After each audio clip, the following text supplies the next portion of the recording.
Rayalaseema special recipe అండి. ఇవన్నీ బాగా ఫ్రై చేసుకుందాం. ఎక్కువ నీళ్లు పట్టవు. ఇలా ఎనుపుకున్నాక ఒక 2 నిమిషాలు ఉడికించండి. చాలా బాగుంటుంది. Hi everyone, welcome to our channel V3 విందు వినోదం విజ్ఞానం. నేను మీ స్వాతి రెడ్డి. ఈ రోజు ఇంకో సింపుల్ రెసిపీతో మీ ముందుకు వచ్చేసానండి.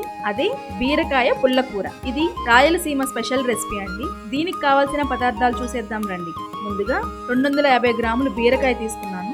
దీన్ని లైట్ గా పొట్టు తీసి ఉంచానండి. ఇప్పుడు దీన్ని ముక్కలుగా కట్ చేసుకుందాం. ఇదిగోండి, ఇలా ముక్కలు కట్ చేసుకున్న దానికి 2 మీడియం సైజ్ ఉల్లిపాయలు, 15 ఎండుమిర్చి, చిన్న ఉసిరికాయ సైజ్ అంత చింతపండు, పసుపు 1/2 టీ స్పూన్, కల్లుప్పు 2 టీ స్పూన్స్, ధనియాలు 2 టీ స్పూన్స్, ఆవాలు 1/2 టీ స్పూన్, మెంతులు 1/4 teaspoon, oil 3 tablespoons. ఇప్పుడు తయారీ విధానం చూసేద్దాం.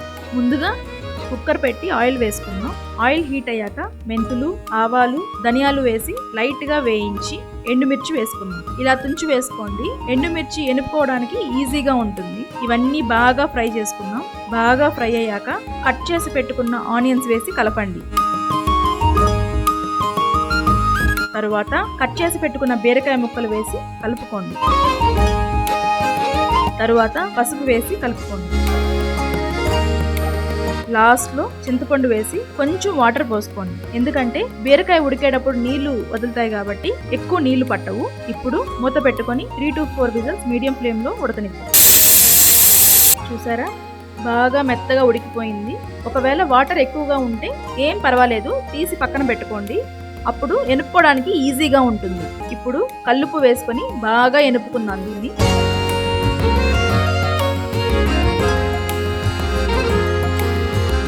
ఇలా ఎనుపుకున్నాక పక్కన తీసి పెట్టిన వాటర్ని వేసి కలుపుకుందాం. ఇలా కలుపుకున్నాక తిరగమాత పెట్టుకుందాం. దీనిలోకి 2 టేబుల్ స్పూన్స్ ఆయిల్ వేసుకొని హీట్ అయ్యాక ఆవాలు వేసుకుందాం.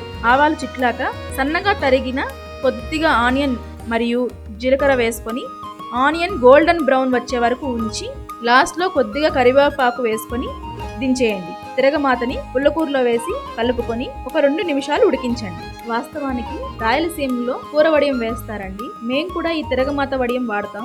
అది అందరికి తెలియదు కాబట్టి నేను ఇలా చూపించాను. ఇప్పుడు ఈసారి ఆ కూర వడియం ఎలా చేస్తారో ఒక వీడియో రూపంలో నేను చేసి చూపిస్తాను.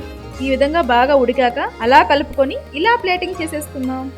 చూసారా, కమ్మటి గుమగుమలాడే రాయలసీమ స్టైల్ బీరకాయ పుల్లకూర రెడీ. ఎంతో సేపు పట్టదండి, 10 నిమిషాల్లో అయిపోతుంది. ఇది రాగి సంగటిలోకి, రైస్ లోకైనా చాలా అంటే చాలా బాగుంటుంది. మీరు కూడా ఒక్కసారి ఈ రెసిపీ ట్రై చేసి కమెంట్స్ రూపంలో నాకు తెలపండి.